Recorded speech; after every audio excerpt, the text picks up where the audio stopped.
100 വർഷം മുമ്പ് നമുക്ക് ഇത്രയധികം ഇടവകളില്ലായിരുന്നു. 100 വർഷം മുമ്പ് നമുക്ക് ഇത്രയധികം അച്ഛന്മാരില്ലായിരുന്നു. 100 വർഷം മുൻപ് നമുക്ക് സുവിശേഷകരുടെ എണ്ണം കുറവായിരുന്നു. മിഷൻ ഫീൽഡുകളിലെ പ്രവർത്തനങ്ങൾ കുറവായിരുന്നു. എന്നാൽ 100 വർഷത്തിനുള്ളിൽ സഭയുടെ വൈവിധ്യമാർന്ന ശുശ്രൂഷ മേഖലകൾ എത്രയോ വിപുലമായി എന്നുള്ളത് നമുക്ക് മനസ്സിലാക്കുവാനായിട്ട് സാധിക്കും. 1942 വടക്കേ ഇന്ത്യയിലേക്ക് സുവിശേഷ പ്രവർത്തനങ്ങളുമായി 3 അച്ഛന്മാർ യാത്ര തിരിക്കുന്നത്. അവർ പോയി താമസിച്ച് സുവിശേഷ പ്രവർത്തനങ്ങൾ നിറവേറ്റിയ സ്ഥലമാണ് സീഹോറ. അതിനോടടുത്തുള്ള പ്രവർത്തനങ്ങൾ സീഹോറ ആശ്രമം കഴിഞ്ഞ 82 വർഷങ്ങളിൽ പരമായി ആ പ്രദേശത്ത് ചെയ്യുന്നതായിട്ടുള്ള ശുശ്രൂഷ.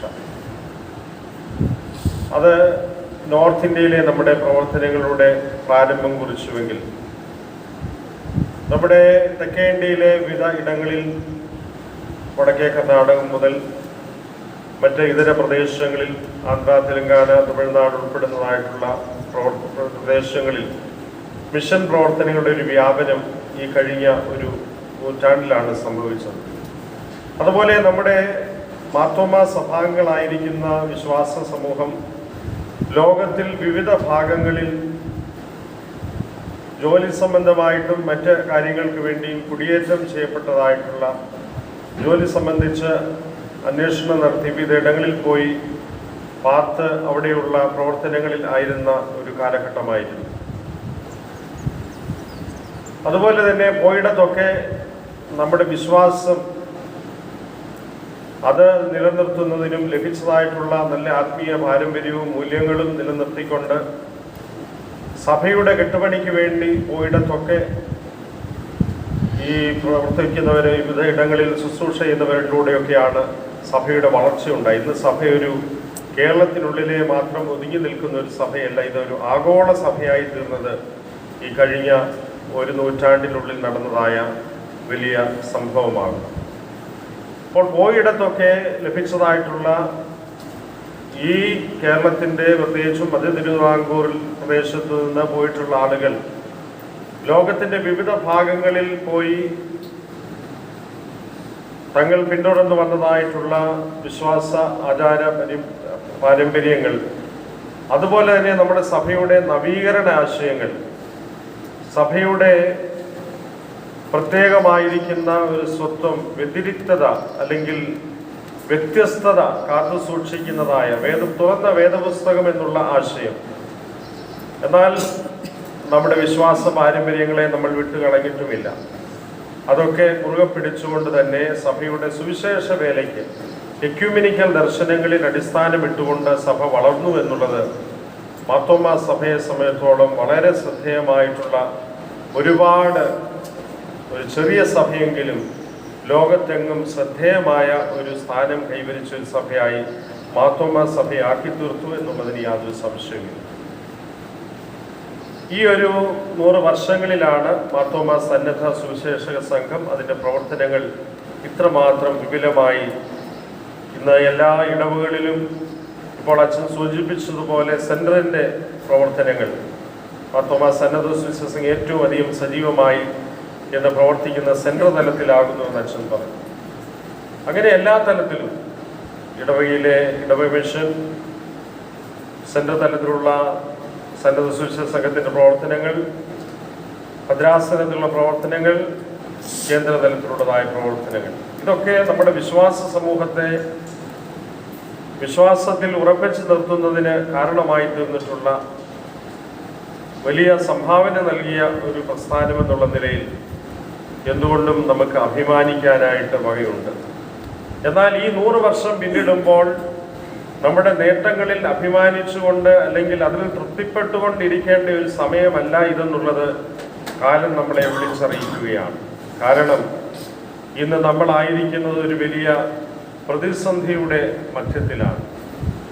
നാം ഇന്ന് ആയിരിക്കുന്നതായ സാംസ്കാരിക, സാമൂഹിക, മതപരമായിട്ടുള്ള മേഖലകൾ ഒരു വലിയ ക്രൈസിസ് സിറ്റുവേഷൻ ഫേസ് ചെയ്യുന്നതായിട്ടുള്ള ഒരു കാലഘട്ടമാണ്. നമ്മുടെ പൂർവികരായിരിക്കുന്ന ആളുകളുടെ അല്ലെങ്കിൽ നമ്മുടെ ഈ തലമുറയിലെ വിശ്വാസം നെഞ്ചിലേറ്റുന്ന ഒരു സഭയെ ശുശ്രൂഷകളെ നെഞ്ചിലേറ്റുന്ന ഒരു തലമുറ കഴിഞ്ഞാൽ ഇനി അടുത്ത തലമുറ ഒരു 10-25 വർഷം കഴിയുമ്പോൾ ഈ മാർത്തോമാ സന്നദ്ധ സുവിശേഷക സംഘത്തിൻ്റെ ഇതുപോലെയുള്ള വർക്കേഴ്സ് മീറ്റിങ്ങിൽ എത്ര പേർ സംബന്ധിക്കുമെന്നുള്ളതിനെ സംബന്ധിച്ചാണ് നമ്മുടെ മുന്നോട്ടുള്ളതായ പ്രവർത്തനങ്ങൾ നമ്മൾ ആ രീതിയിൽ വിലയിരുത്തുകയും മനസ്സിലാക്കുകയും ശുശ്രൂഷകളിൽ നമുക്ക് നൽകുന്നതായ വെല്ലുവിളി ഏറ്റെടുക്കുകയും ചെയ്യേണ്ടത്. അതുകൊണ്ട് 100 വർഷം നമ്മൾ ആഘോഷിച്ചു എന്നുള്ളത് അതിൽ തന്നെ നമുക്ക് തൃപ്തി അടയുവാൻ ഒരിക്കലും സാധ്യമല്ലാത്തതായിട്ടുള്ള ഒരു കാലയളവിലേക്കാണ് നമ്മൾ പ്രവേശിക്കുന്നത്. അതുകൊണ്ട് ഇന്നിൻ്റെ സാധ്യതകളും ഇന്നിൻ്റെ വെല്ലുവിളികളും ഒരു വലിയ ടേണിംഗ് പോയിന്റിൽ നമ്മൾ നിൽക്കുകയാണ്.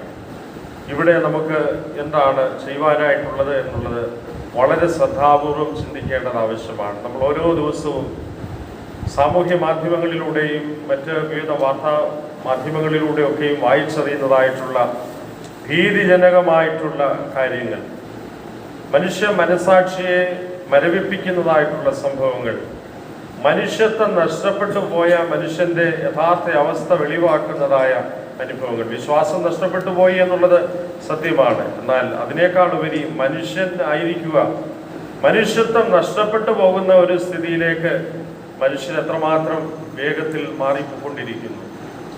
അതുപോലെ നമ്മുടെ വളർന്നു വരുന്നതായിട്ടുള്ള കുഞ്ഞുങ്ങൾ അവർ ആയിരിക്കുന്ന സാഹചര്യങ്ങളും ചുറ്റുപാടുകളും സുരക്ഷിതമല്ലാതെ ഇരിക്കുന്ന അനുഭവത്തിലായിരുന്നു അവർ വളർന്നു വരുന്നത് എന്നുള്ള വലിയ ഒരു കാഴ്ചപ്പാട് ഇന്ന് നമ്മുടെ തലമുറയുടെ എന്ത് വലിയ മാറ്റമാണ് ഈ ഒരു ഏതാനും ചുരുങ്ങിയ നാളുകൾ കൊണ്ട് നമ്മുടെ വിദ്യാഭ്യാസ സ്ഥാപനങ്ങളിലും നമ്മുടെ കലാലയങ്ങളിലും വിവിധ ഇടങ്ങളിലുമൊക്കെയും സംഭവിച്ചുകൊണ്ടിരിക്കുന്നത് എന്നുള്ളത് നമ്മളതൊക്കെ ശ്രദ്ധിച്ചും വീക്ഷിച്ചും കൊണ്ടിരിക്കുന്നതായിട്ടുള്ള ആളുകളാണ്.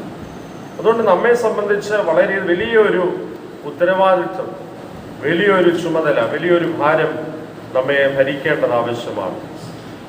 ഈ സഭയുടെ അനുഗ്രഹീതമായിട്ടുള്ള നല്ല പാരമ്പര്യത്തെ ഓർത്ത് ദൈവത്തെ സ്തുതിക്കുകയും ദൈവത്തെ മഹത്വപ്പെടുത്തി അതിൽ അഭിമാനം കൊള്ളുകയും നമ്മുടെ പൂർവികരായിരിക്കുന്ന ആളുകളെ കുറിച്ച് നമ്മുടെ അഭിമാനത്തോടുകൂടി ഓർക്കുകയും ചെയ്യുമ്പോൾ ഇന്നുള്ള ഈ തലമുറയിൽ ജീവിച്ച് കർത്താവിൻ്റെ സാക്ഷ്യം നിറവേറ്റുവാൻ അടുത്ത തലമുറയ്ക്ക് ഈ ഒരു സഭയെ എപ്രകാരം നമ്മൾ പരിചയപ്പെടുത്തി കൊടുക്കുന്നു എന്നുള്ളത് വളരെ അർത്ഥവത്തായിട്ടുള്ള അനുഭവമാകുന്നു.